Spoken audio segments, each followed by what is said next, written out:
नमस्कार दोस्तों। आज हम इस वीडियो के अंतर्गत देखेंगे स्कंदगुप्त नाटक का तीसरा अंक। स्कंदगुप्त नाटक का ये नवा वीडियो है।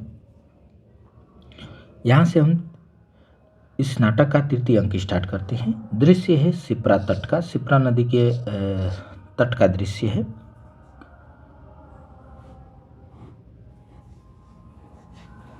इस तट पर जो है प्रपंच बुद्धि है और बोलता है प्रपंच बुद्धि कि सब विफल हुआ। जितना हमने षड्यंत्र रचा वो सब क्या हुआ? विफल हुआ। कौन कह रहा है? प्रपंच बुद्धि कह रहा है कि इस दुरात्मा स्कंदगुप्त ने मेरी आशाओं के भंडार पर अर्गला लगा दिया। यानी इसने जो प्रपंच रचा था, जो षड्यंत्र रचा था कि स्कंदगुप्त को और उसकी माता को मार करके यहाँ से क्या कर दिया जाए, देश निकाला कर दिया जाए या मृत्यु को प्राप्त करा दिया जाए, और जो राजा जो है पुरगुप्त को बना दिया जाए। जो ये प्रपंच रचा था वो जो है इसका क्या हो गया? विफल हो गया। तो उसी को कह रहा है कि सब विफल हुआ। इस दुरात्मा स्कंदगुप्त ने मेरी आशाओं के भंडार पर अर्गला लगा दी। कुसुमपुर में पुरगुप्त और अनंत देवी अपनी विडंबना के दिन बिता रहे हैं, क्योंकि वो राजा नहीं बन पाया। ठीक है, तो कह रहे हैं कि कुसुमपुर में पुरगुप्त और अनंत देवी अपने विडंबना के दिन बिता रहे हैं। भटार्क भी बंदी हुआ, उसके प्राणों की रक्षा नहीं हुई, और भटार्क भी क्या हो गया? बंदी हो गया है, उसके भी प्राणों की रक्षा नहीं हुई। क्रूर कर्मों की अवतारणा से भी एक बार सद्धर्म के उठने की आकांक्षा थी, परंतु वह दूर गया। कुछ सोचता है और फिर बोलता है, उग्र तारा की साधना से भी विकट कार्य सिद्ध हो जाते हैं। तो फिर इस महाकाल में श्मशान से बढ़कर कौन उपयुक्त स्थान होगा? चलूं वहीं चल के देखता हूं। और जाना चाहता है, तभी भटार्क का प्रवेश हो जाता है। भटार्क कहता है कि भिक्षु शिरोमणि, यानी भिक्षु शिरोमणि प्रपंच बुद्धि से कहता है कि हे भिक्षु शिरोमणि प्रणाम। प्रपंच बुद्धि कहता है, कौन? भटार्क? अरे मैं स्वप्न देख रहा हूँ। क्या? तुम कैसे आ गए? मैं स्वप्न तो नहीं देख रहा हूँ। भटार्क कहता है, नहीं आर्य, मैं जीवित हूँ, मैं जिंदा हूँ। प्रपंच बुद्धि कहता है, उसने तुम्हें सूली पर नहीं चढ़ाया? अरे स्कंदगुप्त तुम्हें सूली पर नहीं चढ़ाया, छोड़ दिया जिंदा? भटार्क कहता है कि नहीं, उससे बढ़कर। प्रपंच बुद्धि कहता है, क्या उससे बढ़कर? भटार्क कहता है, मुझे अपमानित करके क्षमा किया। सूली पे चढ़ा दिया होता तो मेरा सम्मान ही हो जाता, उसने अपमानित करके क्षमा किया। मेरी वीरता पर एक दुर्व उपकार का बोझ लाद दिया। प्रपंच बुद्धि कहता है, तुम मूर्ख हो, शत्रु से बदला लेने का उपाय करना चाहिए, न कि उसके उपकारों का स्मरण करना चाहिए। वो शत्रु है हमारा, उससे बदला लेने के लिए सोचो, उसका उपाय निकालो, उसके किए गए उपकारों का स्मरण मत करो। भटार्क कहता है, मैं इतना नीच नहीं हूँ। भटार्क कहता है कि मैं इतना नीच नहीं हूँ। प्रपंच बुद्धि कहता है, परंतु मैं तुम्हारी प्रवृत्ति जानता हूँ, तुम इतने उच्च भी नहीं हो। अगर तुम इतने नीच भी नहीं हो तो मैं तुम्हारी प्रवृत्ति को जानता हूँ, तुम उतने उच्च भी नहीं हो। चलो एकांत में बात करें। कोई आता है और दोनों जो है एकांत की ओर चल देते हैं। वहाँ जो है कौन आता है? विजय आता है। विजया का प्रवेश होता है। विजया को आप जानते होंगे, धनकुबेर, मालव के धनकुबेर की वो पुत्री है। विजया बहुत पैसा वाली है। तो विजया कहती है, मैं कहाँ जाऊँ? उस उच्छृंखल वीर को मैं लौह श्रृंखला पहना सकूंगी, उसे अपने बाहुपास में जकड़ सकती हूँ, हृदय के विकल मनोरथ आह। और उसके बाद फिर वो गाना गाती है। गाना क्या है उसका ये देखते हैं। गाना गाती है कि उमड़ चली भिगोने आज, तुम्हारा निश्चल अंचल छोर, नयन जल धारा रे प्रतिकूल, देख ले तू फिर कर इस ओर। हृदय की अंतरात्मा मुस्कान, कल्पनामय तेरा यह विश्व। लालिमा में लय हो लवलीन, निरखते इन आँखों की ओर, निरखते इन आँखों की ओर। तो यह कौन है? उसके बाद गाना गाते गाते फिर रुक जाती है और बोलती है कि यह कौन है? ओ राजकुमारी है। देवसेना का प्रवेश होता है, तभी देवसेना का प्रवेश होता है, उसी को कहती है राजकुमारी है। देवसेना का प्रवेश, दूर पर उसकी परिचारिकाएं और दूर पर उसकी जो है परिचारिकाएं दासियां भी हैं। देवसेना कहती है कि विजया, सायंकाल का दृश्य देखने शिप्रा तट पर तुम भी आ गई हो? सायंकाल का ये दृश्य देखने के लिए शिप्रा नदी के तट पर तुम भी आ गई हो? तो विजया बोली हाँ राजकुमारी, सिर झुका लेती है। उसके बाद सिर झुका लेती है। देवसेना कहती है विजया, अच्छा हुआ तुमसे भेंट हो गई, मुझे कुछ पूछना था। तो विजया बोलती है कि पूछो, क्या पूछना था? देवसेना कहती है क्या जो तुमने किया है उसे सोच समझ कर किया है? कहीं तुम्हारे दम्भ ने तुमको छल तो नहीं लिया है? तीव्र मनोवृत्ति के कासाघात ने तुम्हें विपथगामिनी तो नहीं बना दिया है? विजया कहती है राजकुमारी, मैं अनुग्रहित हूँ, उस कृपा को नहीं भूल सकती जो आपने दिखाई है, परंतु अब और प्रश्न करके मुझे उत्तेजित करना ठीक नहीं है। देवसेना कहती है आश्चर्य से, क्यों विजया, क्यों? मेरे सखी जनोचित सरल प्रश्न में भी तुम्हें व्यंग सुनाई पड़ता है? ये तो प्रश्न सरल है, इसमें कहाँ व्यंग है? मैं व्यंग थोड़ा करता ही हूँ। तो विजया कहती है क्या इसमें भी प्रमाण की आवश्यकता है? इसे भी सिद्ध करने के लिए प्रमाण की आवश्यकता है राजकुमारी? आज से मेरी ओर देखना मत, आज से मेरी ओर देखना ही मत, मुझे कृत्या अभिशाप की ज्वाला समझना। और तो देवसेना कहती है ठहरो ठहरो, दम ले लो थोड़ा, संदेह के गर्त में गिरने के पहले विवेक का अवलंबन ले लो विजया। जो संदेह मेरे ऊपर कर रही हो, जो संदेह की गर्त में तुम गिर रही हो, उससे पहले विवेक का अवलंबन ले लो, आधार ले लो, विवेक का सहारा ले लो थोड़ा विजया। तो विजया कहती है हताश जीवन कितना भयानक होता है। विजया कहती है कि हताश जीवन कितना भयानक होता है, यह नहीं जानती हो तुम? उस दिन जिस तीखी छुरी को रखने के लिए मेरी हंसी उड़ाई जा रही थी, मैं समझती हूँ कि उसे रख लेना मेरे लिए आवश्यक था। राजकुमारी, मुझे न छेड़ना, मैं तुम्हारी शत्रु हूँ। और क्रोध से उसकी ओर देखती है। देवसेना आश्चर्य से बोलती है क्या कह रही हो तुम? विजया कहती है वही जिसे तुम सुन रही हो, मैं वही कह रही हूँ जिसे तुम सुन रही हो।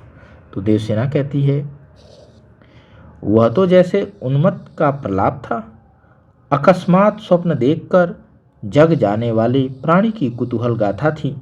विजया, क्या मैंने तुम्हारे सुख में बाधा डाल दी? परंतु मैंने तो तुम्हारे मार्ग को स्वच्छ करने के सिवा रोड़े न बिछाए। मैंने तो तुम्हारे मार्ग को स्वच्छ ही किया है, रोड़ा भी नहीं बिछाया। विजया कहती है उपकारों की ओट से मेरे स्वर्ग को छिपा दिया, उपकारों की ही ओट से मेरे स्वर्ग को छिपा दिया, मेरी कामना लता को समूल उखाड़ कर कुचल दिया, मेरी कामना लता को समूल जड़ सहित उखाड़ कर कुचल दिया। देवसेना कहती है शीघ्रता करने वाली स्त्री अपनी असावधानी का दोष दूसरे पर न फेंक। देवसेना मूल्य देकर प्रणय नहीं लिया चाहती है, यानी मूल्य देकर पैसे पर नहीं लेना चाहती है। अच्छा इससे क्या? उसके बाद चली जाती है, कहती है और इससे क्या? तो विजया कहती है कि जाती हो परंतु सावधान होकर जाओ। भटार्क और प्रपंच बुद्धि का तभी प्रवेश होता है। भटार्क कहता है विजया से कि विजया तुम कब आई? विजया कहती है अभी अभी, तुम्ही को तो खोज रही थी। प्रपंच बुद्धि को देखकर बोलती है कि आप कौन हैं? भटार्क के साथ प्रपंच बुद्धि है तो उसे कहती है आप कौन हैं? तो भटार्क बताता है योगाचार संघ के प्रधान श्रमण आर्य प्रपंच बुद्धि हैं। तो विजया नमस्कार करती है उनको। प्रपंच बुद्धि कहता है कल्याण हो देवी, भटार्क से तो परिचित सी हो, भटार्क से तो तुम परिचित ही हो, परंतु मुझे भी जान जाओगी, परंतु मुझे भी तुम जान जाओगी। तो विजया कहती है आर्य, आपके अनुग्रह लाभ की बड़ी आकांक्षा है। प्रपंच बुद्धि कहता है, सुबह प्रज्ञा पारमिता स्वरूप तारा तुम्हारी रक्षा करे। क्या तुम सद्धर्म की सेवा के लिए कुछ उत्सर्ग कर सकोगी? कुछ सोचकर बोलता है, तुम्हारे मनोरथ पूर्ण होने में विघ्न और विलंब है, इसीलिए तुम्हें अवश्य धर्माचरण करना चाहिए। तुम्हारी जो इच्छाएं हैं उसमें विघ्न है, बाधाएं हैं और देर भी है, विलंब भी है, इसलिए तुम्हें अवश्य धर्माचरण करना होगा, यानी करना चाहिए। तो विजया कहती है, आर्य, मेरा भी एक स्वार्थ है। प्रपंच बुद्धि कहता है कि कैसा स्वार्थ है?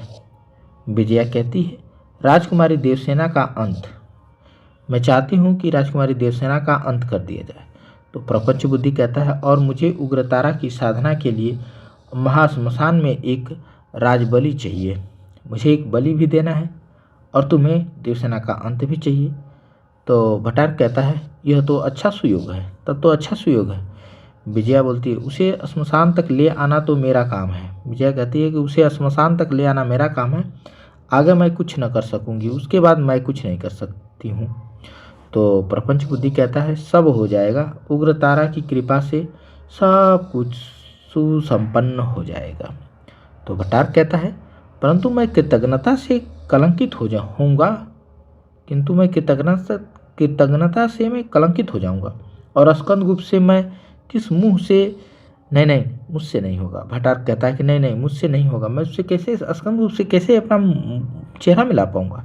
तो प्रपंच बुद्धि कहता है कि सावधान भट्टारक, अलग ले जाकर इतना समझाया, फिर भी तुम पहले अनंत देवी और पुरगुप्त से प्रतिस्पर्ध हो चुके हो और फिर भी तुम कह रहे हो। तो भट्टारक कहता है, ओह, पाप पंख में लिप्त मनुष्य को छुट्टी नहीं, जो पाप रूपी कीचड़ में जो मनुष्य लिप्त हो जाता है, उसको उससे मुक्ति नहीं मिलती, छुट्टी नहीं होती। कुकर्म उसे जकड़कर अपने नागपाश में बांध लेता है और दुर्भाग्य केवल उसका बचता है।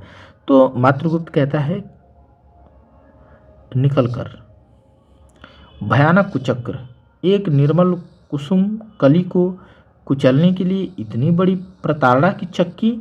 मनुष्य, तुझे हिंसा का उतना ही लोभ है जितना एक भूखे भेड़ियों को, तब भी तेरे पास उससे कुछ विशेष साधन है।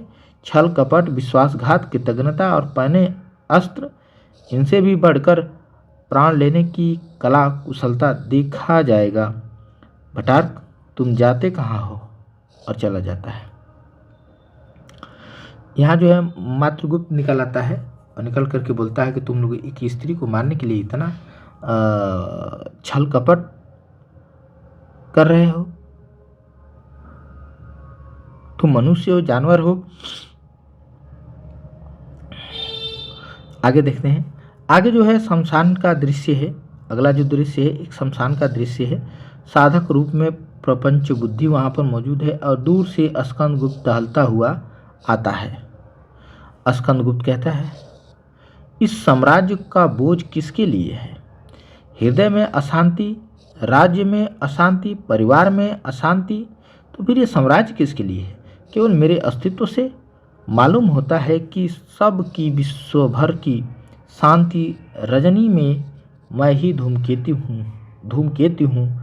यदि मैं न होता तो यह संसार अपनी स्वाभाविक गति से आनंद से चला करता, परंतु मेरा तो निज का कोई स्वार्थ नहीं। हृदय के एक कोने को छान डाला, कहीं भी कामना की वन्या नहीं है, यानी कोई इच्छा नहीं है मेरी तो कोई, ठीक है। बलवती आशा की आंधी नहीं चल रही है, केवल गुप्त सम्राट के वंशधर होने की दयनीय दशा ने मुझे इस रहस्यपूर्ण क्रियाकलाप में संलग्न रखा है। कह रहा है कि मैं उस वंश में जन्म लिया हूँ, गुप्त सम्राट के वंश में जन्म लिया हूँ, इसके वजह से ये मुझे जिम्मेदारी है या यह मेरा कर्तव्य है। कोई भी इस मेरे अंतःकरण का आलिंगन करके न रो सकता है और न तो हंस सकता है। तब भी विजया, ओह, उसे स्मरण करके क्या होगा जिसे हमने सुख सरवरी की संध्या तारा के समान पहले देखा था। वही उल्का पिंड होकर दिगंत दाह करना चाहती है। विजया, तूने, और उसको देखकर, ओह कैसा भयानक मनुष्य है, कैसा क्रूर आकृति है, मूर्तिमान पिशाच है। अच्छा, मातृगुप्त तो अभी तक नहीं आया, छिप कर देखूं। और छिप जाता है, देखता है, कहता है कि छिप कर देखूं कि क्या होता है। तभी जो है विजया के साथ देवसेना का प्रवेश होता है और वहीं श्मशान तक जो है विजया जो है देवसेना को लेकर आती है, क्योंकि वो कही थी कि हम उसको तो श्मशान तक लेकर आ जाएंगे, लेकिन उसके आगे का क्या होगा। तो देवसेना बोलती है कि आज फिर तुम किस अभिप्राय से आई हो, कि आज तुम किस अभिप्राय से आई हो विजया, देवसेना कहती है। तो विजया कहती है, और तुम राजकुमारी, क्या तुम इस महाविभत्स श्मशान में आने से नहीं डरती हो? तुम्हें डर नहीं लगता? तुम कैसे आ गई? तो देवसेना कहती है कि संसार का मुख्य शिक्षक श्मशान क्या डरने की वस्तु है? संसार का मुख्य शिक्षक है, यानी मौन रहने वाला है, ये शमशान एक शिक्षक है, और ये भी क्या डरने वाली कोई वस्तु है? जीवन की नश्वरता के साथ ही सर्वात्मा के उत्थान का एक ऐसा सुंदर स्थल और कौन है? तभी नेपथ्य से गाना की आवाज सुनाई देती, पीछे से गाने की आवाज सुनाई देती है कि सब जीवन बीत जाता है, कि सब जीवन बीत जाता है, धूप छांव के खेल सदृश सब जीवन बीत जाता है। समय भागता है प्रतिक्षण में, नव अतीत के तुषार कण में, हमें लगाकर भविष्य रण में, आप कहाँ छिप जाते हैं? सब जीवन बीत जाता है, धूप छांव के खेल सदृश में। बुल्ले लहर हवा के झोंके, मेघ और बिजली के टोके, किसका साहस है कुछ रोके? जीवन का वह नाता है, सब जीवन बीत जाता है, धूप छां के खेल सदृश। बंसी को बस बज जाने दो, मीठी मीड़ों को आने दो, आंख बंद करके गाने दो, जो कुछ हमको आता है, सब जीवन बीत जाता है, धूप छां की खेल सदृश सब जीवन बीत जाता है। तो ये गाना जो है पीछे से सुनाई देता है। अब विजया कहती है, गाना जैसे समाप्त होता है तो विजया कहती है, स्वागत। भाव विभोर दूर की रागनी सुनती हुई यह कुरंगी सी कुमारी, आह कैसा भोला मुखड़ा है। नहीं, विजया सावधान, प्रतिहिंसा प्रकट करती है, कहती है, राजकुमारी देखो, यह कोई बड़ा सिद्ध है, वहाँ तक चलोगी? और कहती है कि देखो राजकुमारी, वो कोई बड़ा सिद्ध व्यक्ति दिखाई दे रहा है, वहाँ तक चलोगी? देवसेना कहती है कि चलो, परंतु मुझे सिद्ध से क्या प्रयोजन? कहती है देवसेना कि चलो, लेकिन मैं सिद्ध के पास जाकर क्या करूँगी? कोई आवश्यकता भी तो नहीं है मेरी। जब मेरी कामनाएं विस्मृति के नीचे दबा दी गई है, तब वो चाहे स्वयं ईश्वर ही हो तो क्या, तब भी एक कुतूहल है। चलो चलो देख लेते हैं। विजया जो है देवसेना को आगे कर प्रपंच बुद्धि के पास ले जाती है, और विजया जो है देवसेना को आगे आगे करके प्रपंच बुद्धि जो जिसको सिद्ध बता के लेके आई है उसके पास ले जाती है, और आप हट जाती है और खुद वहाँ से हट जाती है। ध्यान से आँख खोलकर प्रपंच उसे देखता है, और प्रपंच जो है उसे, प्रपंच बुद्धि जो है उसे ध्यान से देखता है आंखें खोल करके। प्रपंच बुद्धि बोलता है, तुम्हारा नाम देवसेना है? देवसेना आश्चर्य से कहती है, हाँ भगवान, देवसेना है। प्रपंच बुद्धि कहता है, तुमको देव सेवा के लिए शीघ्र प्रस्तुत होना होगा। कहती है कि तुमको देव सेवा के लिए शीघ्र प्रस्तुत होना होगा, तुम्हारी ललाट लिपि कह रही है कि तुम बड़ी भाग्यवती हो। देवसेना कहती है, कौन सी देव सेवा? प्रपंच बुद्धि कहता है, यह नश्वर शरीर जिसका उपभोग तुम्हारा प्रेमी भी न कर सका और न करने की आशा है, देव सेवा में अर्पित करो, उग्र तारा तुम्हारा परम मंगल करेगा। तो देवसेना सिहर उठती है, क्या मुझे अपनी बलि देनी होगी? देवसेना कहते हैं, क्या तब मुझे अपनी बलि देनी होगी? और घूम कर देखती है, विजया चिल्लाती है, विजया कहीं दिखाई नहीं देती है। तो प्रपंच बुद्धि कहता है, डरो मत, तुम्हारा सृजन इसीलिए था, तुम्हारा जन्म ही इसीलिए हुआ है। नित्य की मुँह ज्वाला में जलने से तो यही अच्छा है कि तुम एक साधक का उपकार करती हुई अपनी ज्वाला शांत कर दो। देवसेना कहती है, परंतु कपालिक, एक और भी आशा मेरे हृदय में है, वह पूर्ण नहीं हुई है। मैं डरती नहीं, केवल उसके पूर्ण होने की प्रतीक्षा है।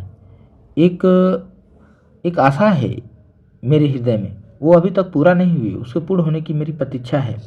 विजया के स्थान को मैं कदापि न ग्रहण करूंगी, और विजया के स्थान को मैं कदापि न ग्रहण करूंगी। उसे भ्रम है, यदि वह छूट जाता तो बीच में ही प्रपंच बुद्धि बोल उठता है। उठकर उसका हाथ पकड़ कर खड़ग उठाता है, उठकर उसका हाथ पकड़ता है और खड़ग उठाता है और बोलता है, परंतु मुझे ठहरने का अवकाश नहीं है। उग्र तारा की इच्छा पूर्ण है, मुझे रुकने का अवकाश नहीं है कि तुम्हारी मैं प्रतीक्षा करूं, तो तुम्हारी आशा पूर्ण हो जाए तब हम जो है तुम्हारी बलि दूं। तो मेरे पास उतना अवकाश नहीं है, समय नहीं है। उग्र तारा की इच्छा एकदम पूर्ण हो चुकी है। तो देवसेना कहती है, प्रियतम, मेरे देवता युवराज, तुम्हारी जय हो, और सिर झुकाती है।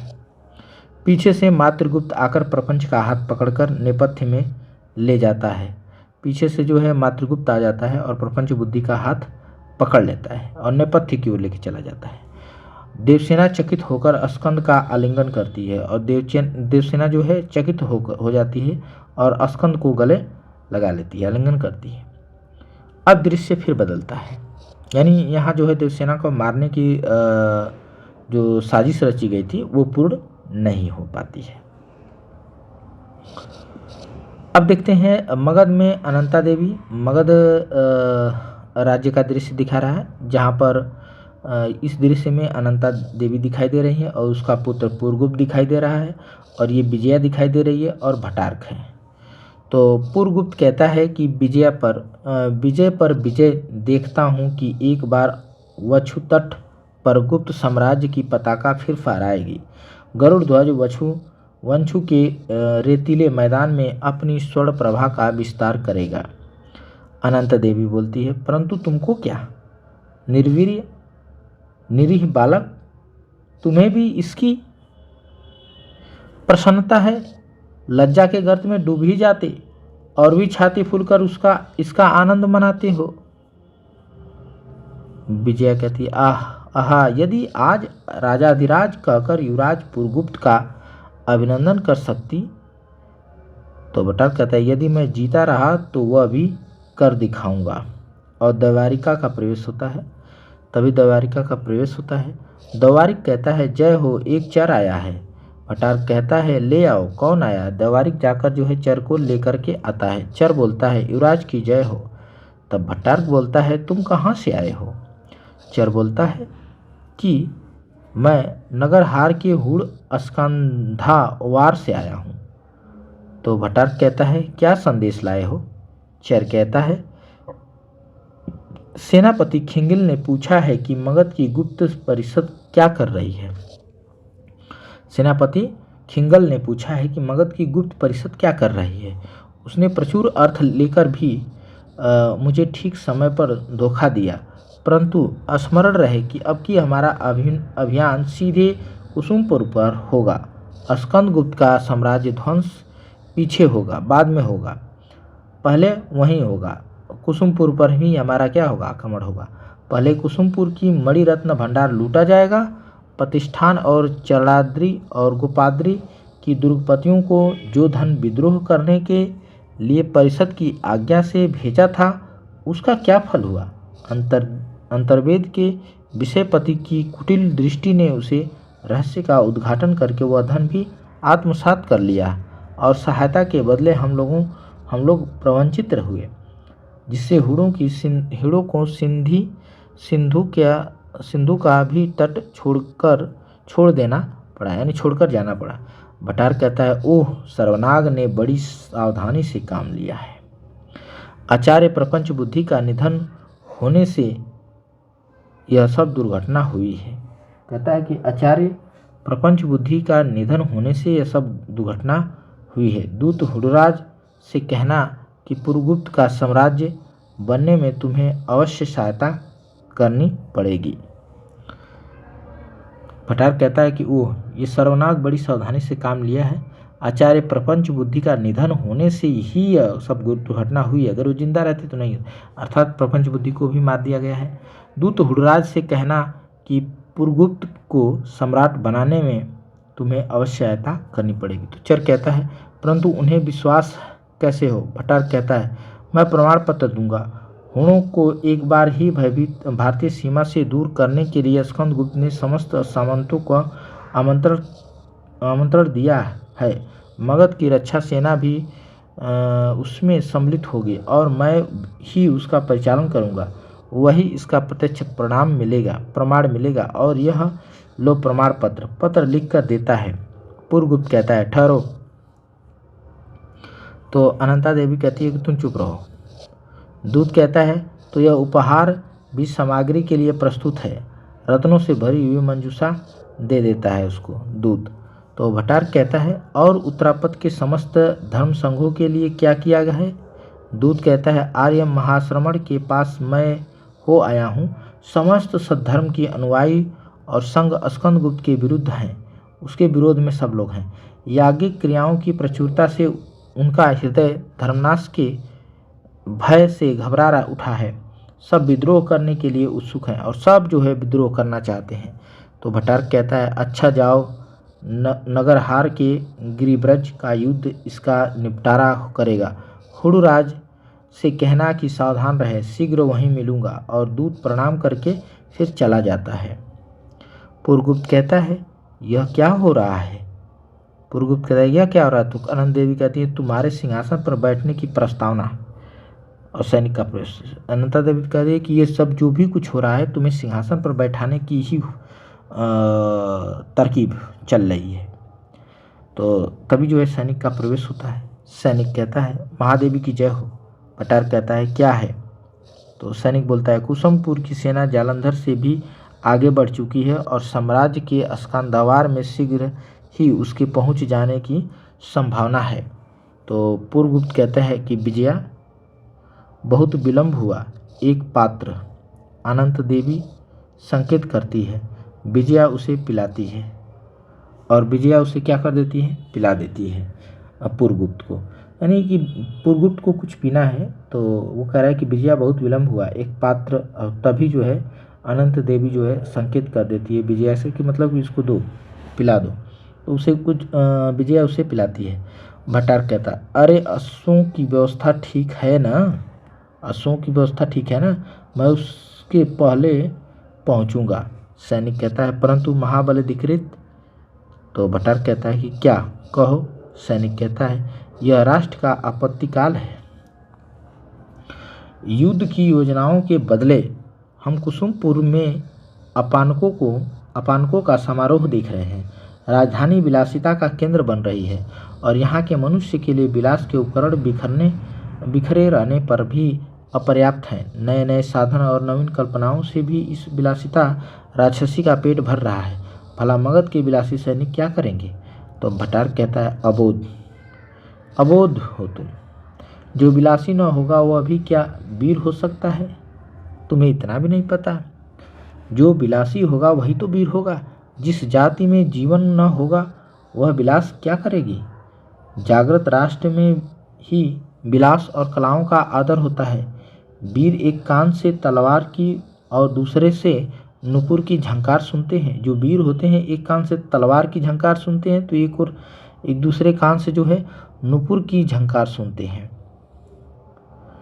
विजया कहती है बात तो यही है। सैनिक कहता है आप महाबलाधिकृत हैं। सैनिक कहता है कि क्या आप ही महाबलाधिकृत हैं? इसलिए मैं कुछ नहीं कहूँगा। सॉरी, ये पूछता नहीं है, वो कह रहा है कि आप ही महाबलाधिकृत हैं इसलिए मैं कुछ नहीं कहूँगा। भट्टारक कहता है नहीं तुम कहो। तो सैनिक कहता है यदि दूसरा कोई ऐसा होता तो मैं यही उससे कहता कि तुम देश के शत्रु हो। कह रहे हैं कि अगर भट्टारक आपकी जगह पर कोई दूसरा होता तो मैं उससे ये कहता कि तुम देश के शत्रु हो, लेकिन आप महाबलाधिकृत हैं इसलिए मैं कुछ नहीं कहूँगा। भट्टारक क्रोध में आ जाता है और बोलता है सैनिक बोलता है हाँ, यवनों से उधार ली हुई सभ्यता नाम की विलासिता के पीछे आर्य जाति उसी तरह पड़ी है जैसे कुलवधु को छोड़कर कोई नागरिक वेश्या के चरणों में। देश पर बर्बर घोड़ों की चढ़ाई और 30 पर भी यह निर्लज्ज आमोद जातीय जीवन के निर्वाणोन्मुख प्रदीप का यह दृश्य है। आह, जिस मगध देश की सेना सदैव नासिर में रहती थी, आर्य चंद्रगुप्त की वही विजयनी सेना सब के पीछे निमंत्रण पाने का साम्राज्य सेना में जय महाबलाधिकृत। मेरी तो इच्छा होती है कि मैं आत्महत्या कर लूँ। मैं उस सेना का नायक हूँ जिस पर गरुड़ ध्वज की रक्षा का भार रहता है। आर्य समुद्रगुप्त की प्रतिष्ठा, उस सेना का ऐसा अपमान मुझे देखा नहीं जाता। तो भट्टारक कहता है कि अपने क्रोध के मनोभाव को दबा कर कहता है भट्टारक कि अच्छा, तुम यहीं मगध की रक्षा करना, मैं जाता हूँ। और सैनिक कहता है कि अच्छा, तो यह खड़ग लीजिए, मैं आज से मगध की सेना का नायक नहीं हूँ। और सैनिक जो है खड़ग निकाल के दे देता है। पूर्वगुप्त कहता है मद्यप की सी चेष्टा बनाकर, मद्यप माने जो नशा है मदिरापान का, तो उसी की तरह चेष्टा बनाकर कहता है यह अच्छा किया, आओ मित्र, हम तुम कादम्ब पिए और जाने दो इन्हें लड़ने दो। पूर्वगुप्त कहता है कि जाने दो इनको लड़ने दो, आओ हम लोग मदिरा पीते हैं। अनंत देवी भट्टारक को संकेत करती हुई ले जाती है और विजया से कहती है कि विजया, युवराज का मन बहलाओ, कि ये विजया, तुम युवराज का मन क्या करो, बहलाओ तब तक। और सैनिक तिरस्कार की दृष्टि से देखते हुए जाता है। सैनिक जो है इनको तिरस्कार की दृष्टि से देखते हुए जाता है। भट्टारक और अनंत देवी एक ओर चले जाते हैं और विजया और पूर्वगुप्त दूसरी ओर चले जाते हैं। यहाँ से जो है दृश्य बदलता है। तो इस दृश्य को हम अगले वीडियो में देखेंगे। इस वीडियो के अंतर्गत इतना ही। मिलते हैं अगले वीडियो में, तब तक के लिए आप सभी लोगों को बहुत बहुत धन्यवाद।